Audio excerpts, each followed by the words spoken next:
자, 지금부터는요, 연휴 때 또 많이 얘기 나누셨을 혹은 가족 간에 싸울까 봐 피하셨을 정치 얘기 나눠보도록 하겠습니다. 먼저 영상으로 준비했습니다. 보고 오시죠.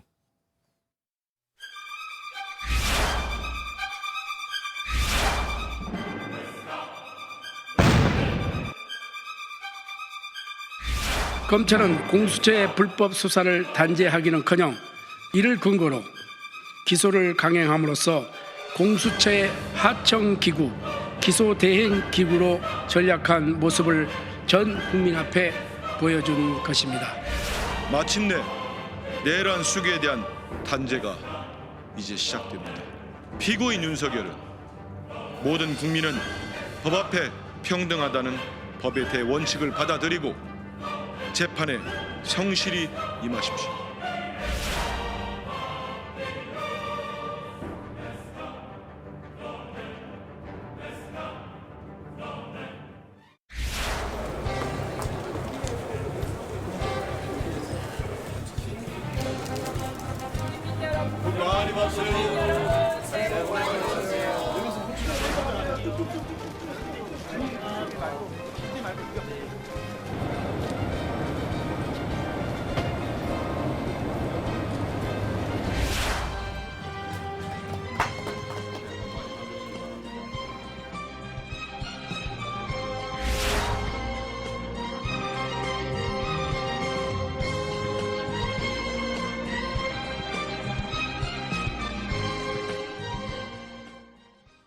네, 윤 대통령 구속과 그에 따른 찬반 집회 그리고 여야의 설 연휴 행보까지 한번 영상으로 보고 오셨는데요. 어쨌든 매번 현직 대통령으로서는 사상 초유라는 표현이 붙는 윤 대통령인데 처음으로 옥중에서 설을 맞았습니다. 관련 얘기부터 해보도록 하겠습니다. 자, 윤지영 기자, 윤 대통령 설 당일이죠. 어제 네. 어떻게 보냈다고 하나요? 네, 윤석열 대통령이 설날 당일에도 구치소 안에서 재판 준비를 계속해서 한 것으로 전해지는데요. 이 구치소에서 어제 아침 메뉴로 떡국이 제공이 됐다고 합니다. 이 떡국을 먹은 윤 대통령은 3평이 조금 넘는 3.6평 규모의 이 독방에서 성경을 읽거나 재판 관련 서류를 검토한 것으로 전해지는데요. 또 변호인단 4명을 접견하면서 연휴 이후에 시작될 재판 대비에 집중을 했다고 합니다. 네. 특히 설 하루 전날에는 이 변호인단을 통해서 메시지를 전하기도 했는데요. 그제 구속 기소 이후에 처음으로 입장을 낸 겁니다. 윤석열 대통령은 계엄이 대통령의 고유한 권한에 따른 것이다라는 점을 다시 한번 강조를 했고요. 네. 또 국민 생계와 청년 세대의 이 좌절에 대해서 걱정하는 내용을 이 메시지에 담았습니다. 이 접견을 했던 석동현 변호사는 자신의 고초에 대해서는 윤석열 대통령이 아무 말도 하지 않았지만 만감이 교차하는 표정으로 느껴졌다라고 얘기를 하기도 했는데요. 이 부인 김건희 여사에 대한 우려의 목소리도 냈다고 합니다. 최근 김건희 여사의 건강 상태가 별로 좋지 않았는데 이 15일 관절을 나온 이후에 한 번도 얼굴을 보지 못했고 또 볼 수도 없었다라면서 이 건강 상태가 어떤지 좀 걱정이 된다 이런 말씀을 전했다고 합니다. 네. 자, 쭉 들으셨는데 강전혜 부위원장님, 일단은 대통령이 설 연휴에 옥중에서 보냈다. 그리고 그러한 메시지를 보냈고 배우자에 대한 얘기도 했습니다. 어떻게 보셨어요? 일단은 설에 대한 공식적인 메시지는 SNS에 올렸었던 그 변호인단이 구슬을 받아서 올렸던 메시지가 있었죠. 그것이 전 국민에 대한 메시지였었다라고 보이고요. 네. 어제 나온 메시지는 지금 뭐 연휴지만 결과적으로는 다음 주부터는 2번에서 3번 정도 일주일에 재판을 진행할 것으로 보이는데 변호인들이 접견을 가서 이야기했던 부분들에 대해서 정리를 해서 다시 좀 언론 브리핑을 한 것으로 보입니다. 이것을 봤을 때는 내용 중에서 청년들이 좌절할까 봐 걱정스럽다라는 내용이 저는 굉장히 좀 눈에 들어왔습니다. 최근 2030 청년들이 대통령에 대한 지지가 굉장히 높아지고 있고 특히 이재명 대표와 민주당에 대한 반감이 높아지고 있는 상황에서 어떻게 보면은 이번에 어제 변호인단이 나온 메시지는 지지층에 대한 메시지, 특히 청년을 타겟팅한 것이 아닌가라고 보이고요. 김건희 여사에 대한 언급이 있었던 것은 그동안에 이 정권이 굉장히 힘들었었던 게 실제적으로는 민주당에 계속적으로 김건희 여사에 대한 의혹 제기들이 있지 않았습니까? 그러면서 그 과정에 있어서 뭐 몰래카메라라든지 이런 것들이 있었고 김건희 여사 입장에서도 행동을 잘못한 부분들도 있지만 억울한 부분들도 있었을 것으로 생각이 되는데 최근에 실제로 굉장히 건강이 좋지 않다라고 합니다. 네. 예, 그래서 뭐 구치소에도 실제로 갈 수 있을지 여부도 알 수 없다라고 측근들이 이야기를 하고 있는데 이 상황에서 어떻게 보면은 대통령의 옥중 메시지로서 김건희 여사에 대한 언급을 함으로써 그동안의 어떤 지금 정권이 행정과 사법이 마비되었다. 민주당의 탄압으로 인해서 힘들었다라는 것을 다시 한번 강조한 내용이 아닌가라고 생각합니다. 네.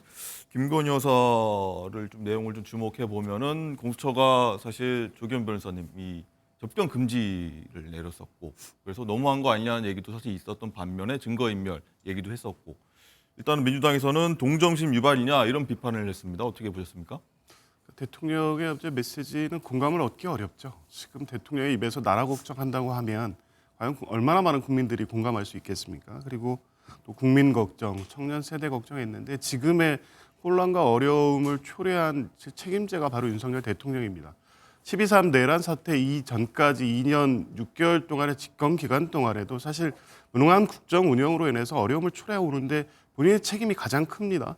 그 문제를 해결할 수단으로 결국 비상금 내란을 일으킨 거 아니겠습니까? 그리고 지금에 와서는 그냥 재판받는 피고인이고 파면 결정을 눈앞에 두고 있는 탄핵 소추인일 뿐입니다. 이제 이러한 위치와 지위를 생각하면 국민들께서 과연 대통령의 모습을 보고 어떤 생각을 할지 이런 걸 생각한다면 최소한의 어떤 사죄 이런 게 앞서야 될 텐데 마치 아무 일 없었던 것처럼 나라 걱정, 국민 걱정 이런 메시지를 낸다 한들 국민들이 공감을 하기 어렵다고 보여지고요. 김건희 여사에 대한 걱정 당연히 있겠죠. 인간적으로 그럴 수 있다고 봅니다. 그런데 그 역시도 12.3 내란 이후에 벌어졌던 일들을 한번 보십시오.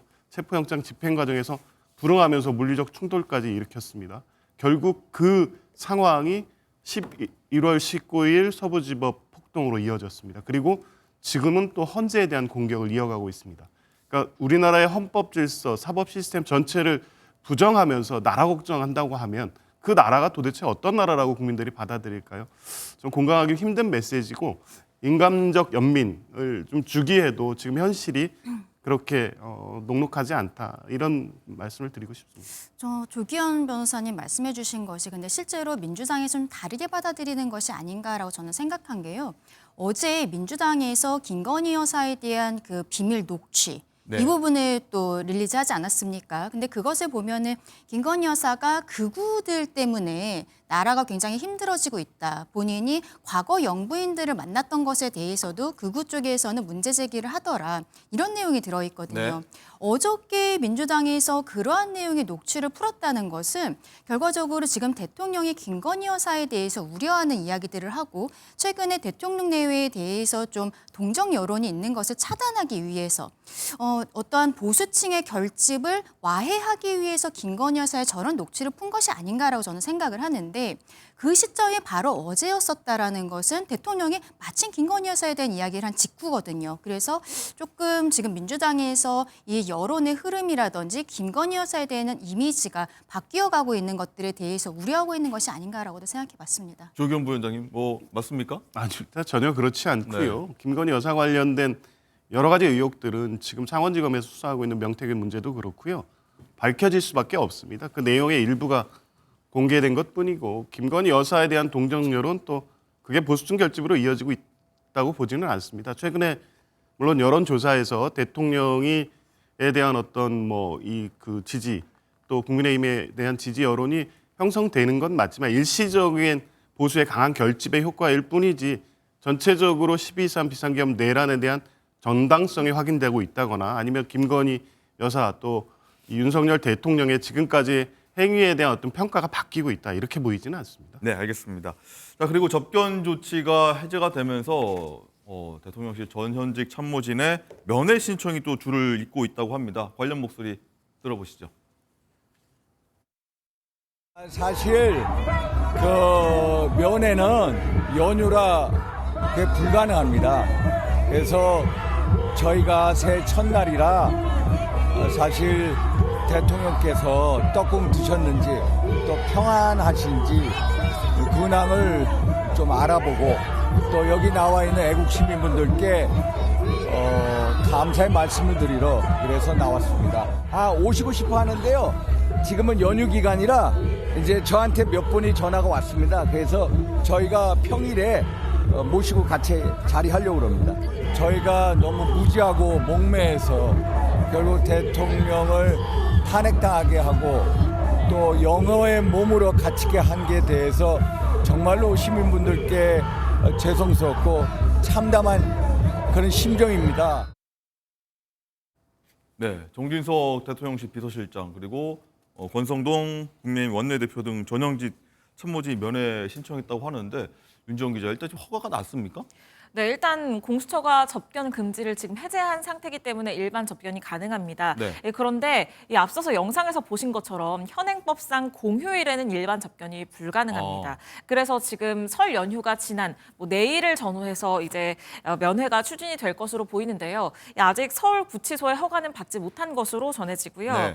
이 변호인이 아닌 일반 접견은 1일 1회 하나고 1회 30분으로 제한이 되기 때문에 지금 접견하고자 하는 사람들이 많은 만큼 이 일정도 좀 조율이 돼야 할 것으로 보이고요. 특히 서울구치소의 경우에는 좀 수감자들이 많아서 네. 1회 10분으로 제한이 된다고 합니다.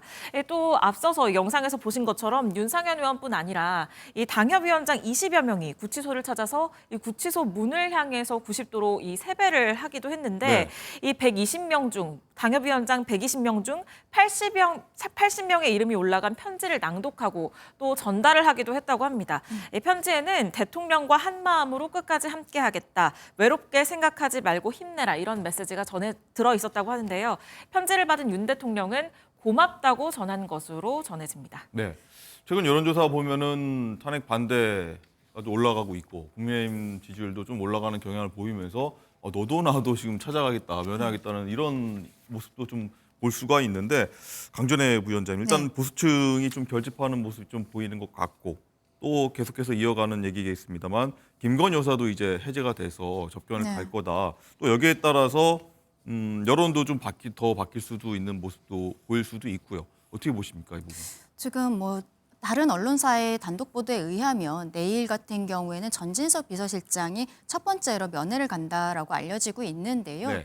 대통령이 탄핵이 소추가 가결이 되면서 직무는 정지되었지만 아직 대통령의 직은 유지하고 있지 않습니까? 그렇기 때문에 정진석 비서실장이 가서 지금까지 상황에 대해서 간략하게 이야기를 하는 시간을 갖지 않게 될까라고 생각합니다. 근데 저는 이 부분이 굉장히 좀 우려가 되는 것이 우려. 예, 지금 비서실장 이후에 다른 의원들이라든지 저렇게 당협위원장이 한 80여 명이 가서 세배를 하고 이런 모습들이 우리 국민들께서 어떻게 보실까에 대해서 조금 당 내부에서도 고민이 필요하지 않을까라고 생각을 합니다. 지금 특히 원외 당협위원장들 같은 경우에는 지난 체포라든지 구속 과정에 있어서도 한남동 관저 앞에서도 집결을 하는 모습들을 보였고 이게 좀 조금 더 강성의 모습들을 보여주고 있습니다.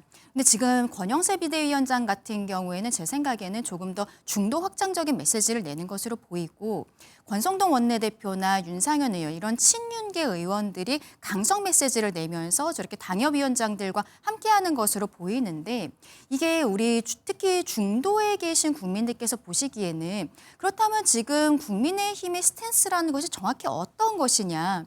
대통령의 비상계엄 자체에 대해서 지금 민주당과 공수처에서는 내란죄라고 거의 확정적으로 이야기를 하고 있지만 그건 사법 절차가 진행 중이고요.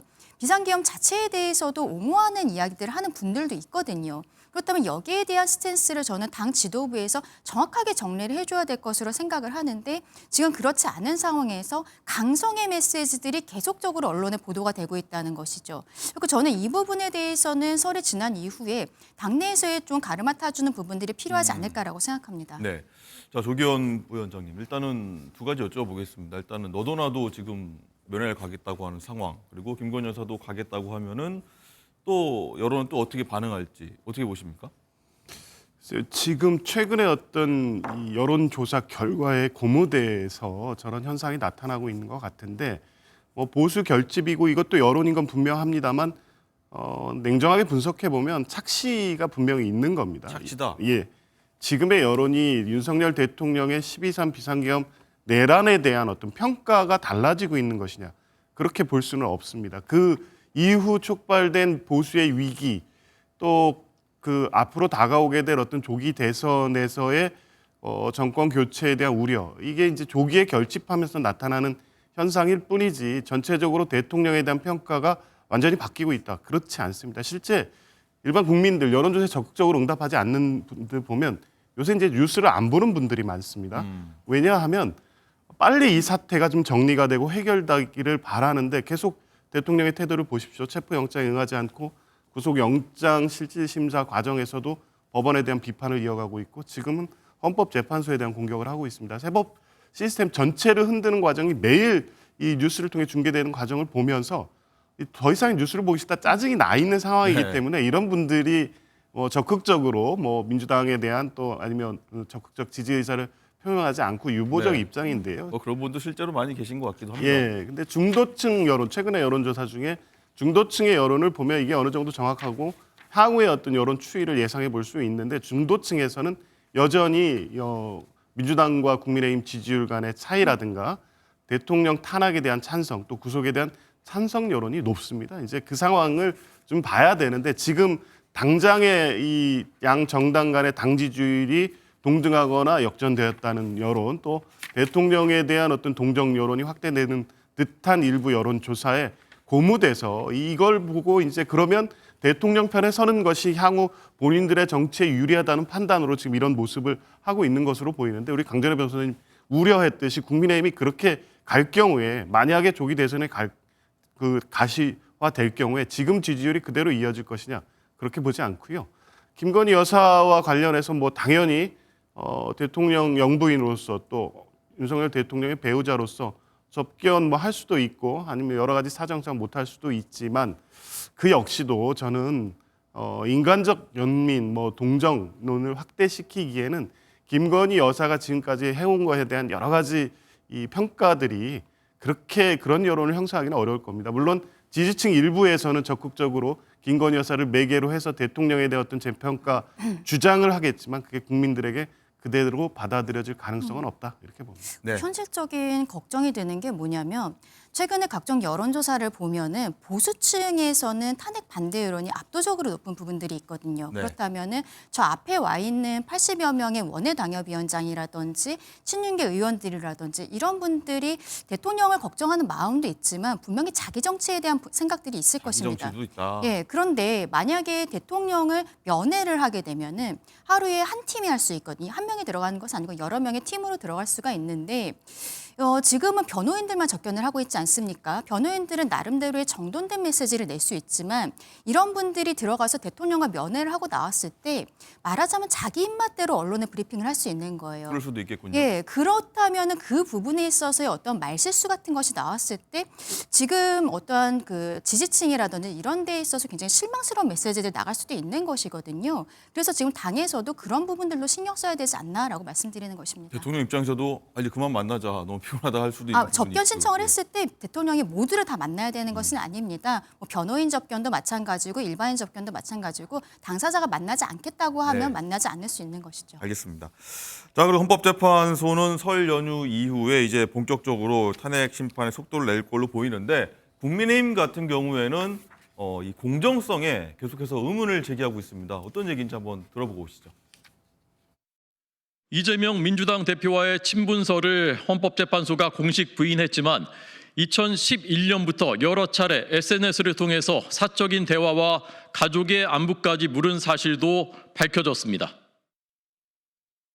네, 황전혜 부위원장님. 네. 일단은 국민의힘은 이재명 대표와 민주당 이재명 대표와 문영배 헌법재판 이제 대행이죠. 네. 소장 대행인데 친분이 있다. SNS에서 서로 간에 메시지를 주고받는 것도 좀 보이고 이래서 공정한 재판이 이루어지겠느냐는 좀 지적입니다. 계속해서 얘기하고 있어요. 그렇죠. 정성호 의원, 친명계의 좌장 정성호 의원이 방송에 나와서 연수원 동기들 중에 친한 사람들 이야기를 하면서 이재명 대표와 문영배 지금 소장 권한대행에 대해서 같이 이야기를 한 부분들이 있습니다. 그렇기 때문에 권성동 원내대표 같은 경우에도 둘 간의 관계에 있어서 이재명 대표의 모친상에 문영배 재판관이 왔었던 것이 네. 아니냐. 그랬더니 당시 헌재에서는 아니다라고 정확하게 정리를 했었거든요. 그런데 그 이후에 문영배 재판관과 이재명 대표가 SNS를 통해서 가족의 안부를 물을 정도로 이런 글들이 있었고 지금은 또 거기에서 하나 더 나아가서 문영배 재판관이 정상적인 역사관을 가지고 있는 것이냐 SNS를 굉장히 열심히 하셨더라고요. 근데 한국전쟁 당시에 왜 유엔군이 왔는지 모르겠다 이런 내용들부터 해서 다이빙벨, 그러니까 김어준 씨가 얘기했었던 어떤 음모론을 연장시키는 듯한 이야기들을 한 SNS들이 남아있었던 것이죠. 근데 그 내용들에 대해서 문영배 재판관이 일부는 삭제를 하고 일부는 수정을 하고 네. 이런 형태를 하고 있습니다. 그거는 본인 스스로가 자신이 좀 이게 문제가 될 수 있다는 것을 인정한 꼴이 되는 것이거든요. 지금 국민의힘에서 문영배 재판관 개인에 대해서 좀 문제 제기를 하는 것에 있어서는 사실상 저는 문영배 재판관이 정확하게 털고 가면 되는 것이라고 생각합니다. 다른 사건도 아니고 지금 대통령에 대한 탄핵 심판을 하는 것에 있어서 재판소장 권한대행 아니겠습니까? 이러한 부분들에 있어서는 결과적으로는 국민들께서 좀 의심스럽다라고 생각하시는 부분들, 좀 못 믿었다고 생각하시는 부분들에 대해서 헌법재판소 내에서 털고 가야 여기에 대한 어떠한 정당성들이 더 부여되는 것이 아닌가라고 생각합니다. 네. 일단은 재판관의 정치 성향이 이 탄핵 심판에 영향을 끼쳐서는 안 된다 이런 뭐 우려 갖고 그런데 일단 조기현 부위원장님 일단은 국민의힘에서는 또 재판관 3명 특정 정치 성향에 좀 쏠려 있다 다른 재판관들도 이렇게 얘기를 좀 주장하고 지적하고 있는데 헌재를 향한 이 여당의 공세는 또 다른 재판관들의 좀 압박으로 느껴질 수도 있을 것 같기도 한데 전체적으로 어떻게 보십니까 상황은? 그러니까 헌법재판소 자체에 대한 공격을 통해서 정치적 반사이익을 얻겠다는 그 이상도 이하도 아니라고 보고요. 공정성 문제를 제기하려면 합당한 근거나 이유가 있어야 되잖아요. 지난번에 이재명 대표 모친 상 제기했지만 사실이 아닌 걸로 바로 확인되지 않았습니까? 그 다음에 이제 겨우 이제 찾아낸 게 2011년에 나눴다는 안부 메시지 정도입니다. 이걸 가지고 재판의 공정성에 문제가 된다? 이런 비판이 어떻게 가능합니까? 반대로 공정성 문제를 보려면 2022년에 있었던 경기도와 남양주시 간의 권한쟁의 심판에서 문영재 당시 헌법재판관은 남양주시의 손을 들어줬습니다. 이재명 당시 경기도지사의 편을 들어주지 않습니다. 그러니까 헌법과 법률에 따라서 헌법 심판을 해온 분입니다. 그리고 그분이 지금까지 해온 법관으로서의 판결 또 헌법재판소 재판관으로서의 어떤 판결에 공정성이나 이념의 어떤 비판받을 여지가 있습니까? 그런 내용으로 비판하는 걸 보지 못했습니다. 그러니까 비판할 근거가 없으니까 SNS 주고받았다거나 근거도 없이 모친상에 갔다거나 이런 비판을 이어가고 있는 것이고요. 결국 나머지 이제 재판관에 대한 비판도 그렇게 근거 없는 주장일 것으로 보이는데 헌법재판소 구성 자체가 국회 임명, 대법원장 임명, 대통령 임명으로 해서 견제와 균형 원리를 작동시키게 한 겁니다. 그러니까 이념적 성향을 그냥 뭐 어떤 임명권자 또 추천권자를 가지고 이렇게 분류를 해서 막 비판하는 것 자체가 헌법재판소의 판결 자체에 불복하기 위한 지금 여론전을 미리 하고 있는 것이다 이렇게 보여질 수밖에 없고요. 1월 19일 날 서부지법의 난동 사태를 보면서 국민들은 12.3 비상계엄 이상의 충격을 받았습니다. 우리 사법부가 이렇게 공격당하는 현실을 보면서 얼마나 충격을 받았습니까? 그 원인이 어디에 있었습니까? 이 우리나라 사법 시스템을 대통령과 변호인단이 계속 부인해왔고 법원이 이 적법하다고 판단했던 내용이 전부 다 불법이고 법이 모두 무너졌다 이런 표현을 윤석열 대통령이 하니까 사법부도 들어가서 부수고 판사를 잡아내도 된다고 생각하는 여론이 형성된 겁니다. 지금 공격하고 헌법재판소를 공격하는 것도 그렇게 이어지지 않을까 우려 안 할 수가 없는 상황이죠. 만약 뭐 결과는 지금 예단할 수는 없습니다만 조만간에 탄핵 심판 결론이 날 경우에 과연 지금 저런 이 주장을 들은 윤석열 대통령 지지자들이 어떻게 행동하겠습니까? 그리고 어떤 행동을 할 것을 기대하고 저런 것을 하는 겁니까? 그러니까 국민의힘이든 대통령이든 헌법 시스템이나 사법 시스템에 대한 최소한의 존중감이 없이 네. 조기 대선이 가시화될 경우에 정치적 득실 계산에만 있고 결국 그 불행은 모든 국민이 지금 떠안고 있다. 이런 부분에 대해서는 강력하게 좀 말씀을 드리고 최소한의 어떤 사법 시스템, 헌법재판 시스템에 대한 존중감을 보여야 그나마 본인들이 초래한 이 어려움에 대한 최소한의 책임을 지는 것이다. 이런 말씀드립니다. 네. 그리고 윤 대통령 탄핵 심판 외에 윤 대통령도 형사 재판도 받게 되는데 윤정 기자, 빠르면 다음 달 중순쯤에 시작된다고요? 네, 그렇습니다. 이 앞서서 서울중앙지법은 지금 김용현 전 국방장관 등 비상계엄 사건 주요 피고인들의 이 재판을 형사합의 25부에 모두 배당을 한 상황인데요. 네. 이제 설 연휴가 끝나면 윤석열 대통령에 대한 사건도 배당 예정인데 같은 재판부가 집중심리, 그러니까 좀 기일을 촘촘하게 지정을 해서 밀도 있게 신속하게 이 심리를 진행할 가능성이 큰 상황입니다. 다만 대통령의 사건은 뭐 사안의 중대성이나 성격 등을 고려했을 때 별개의 재판부가 심리를 진행할 가능성도 있습니다. 윤석열 대통령은 형사재판에도 직접 출석하는 것을 검토하고 있는데요. 네. 이 석동현 변호사는 형사재판에는 피고인 본인이 직접 출석하는 게 기본 원칙이라면서 네. 윤석열 대통령이 이 내란 혐의 재판에도 직접 출석해서 입장을 소명할 것이다, 이렇게 밝혔습니다. 그렇게 된다면 이 탄핵 재판과 이 형사 재판까지 더해서 윤석열 대통령은 일주일에 최소 3차례 이상 재판에 출석할 가능성이 있어 보입니다. 또 윤 대통령 측은 지금 탄핵 심판과 이 형사 재판의 내용이 서로 영향을 줄 수 있다라고 보고 있기 때문에 형사 재판이 마무리될 때까지 현재 탄핵 심판을 정지해달라고 요청하는 방안을 고려하고 있기도 네. 하고요. 또 설 연휴 직후에 보석을 청구하는 방안도 논의 중인 것으로 알려졌습니다. 그렇군요. 정준혜 부위원장님, 일단은 윤 대통령이 탄핵 심판은 화요일, 목요일 이렇게 매주 정해졌고 형사 재판도 받는다고 하면 또 겹칠지 아닐지도 좀 궁금한 대목인데 최소 3번, 일주일에 3번 심판을 받는다. 어떻게 보면은 되게 좀 무리한 일정, 강행군이다. 그렇죠. 이렇게도 볼 수도 있을 것 같은데 평소 어떻습니까? 이런 재판들. 피고인의 방어권이 제대로 보장되고 있는가, 거기에 대해서 의문을 제기할 수밖에 없는 지점입니다. 윤석열 대통령 입장에서는 초반에 탄핵 심판이 먼저 진행이 되어야 네. 하고 형사 사건은 그 이후에 진행이 되어야 된다라는 입장을 고수를 했었는데요. 결과적으로 구속 기소가 되어버린 상황이기 때문에 1심 재판부는 지금 구속 기간이 2개월입니다. 근데 2개월 이후에 2개월씩 2번을 연장할 수 있어서 6개월 동안에 이제 보통 판결을 내게 되는데요. 이러한 기간이 있기 때문에 이제는 형사 사건이 더 먼저 진행이 되어야 되는 부분들이 있는 것이죠. 그리고 헌법재판소법에 따르면은 동일한 사실관계로서 형사 소송이 진행되고 있을 때, 수사가 아니라 소송이 진행되고 있을 때는 헌법재판소의 탄핵 심리를 중단할 수 있는 이 규정이 있습니다. 그래서 실제로 손중성 검사 같은 경우에는 형사 사건이 진행되고 있기 때문에 이 규정에 따라서 탄핵 심판은 정지가 되어 있는 상황이거든요. 그래서 윤석열 대통령 측에서는 어쨌든 방어권 보장이라든지 이런 것들을 위해서 지금 탄핵 심판 절차에 대해서는 정지해달라고 요청을 할 것으로 보이는데, 네. 근데 이게 헌법재판소에서 재량을 가지고 있는 부분이거든요. 네. 근데 헌법재판소 역시도 180일 안에 결과를 내어야 된다라는 부분들이 있고, 그리고 특히 4월 18일에 문영배 재판관과 이미선 재판관이 그 임기가 만료가 되는 퇴임을 부분이 하죠. 있기 때문에 헌법재판소에서 현실적으로 지금 상황에 있어서는 대통령 측의 요청이 있어도 재량이 있기 때문에 헌재는 헌재대로 가지 않을까라고 저는 개인적으로 생각합니다만, 이것은 실제로 피고인의 방어권 보장에는 굉장히 불리하게 진행이 되고 있다라고 말씀드리고 네, 싶습니다. 조기현 부위원장님, 일단은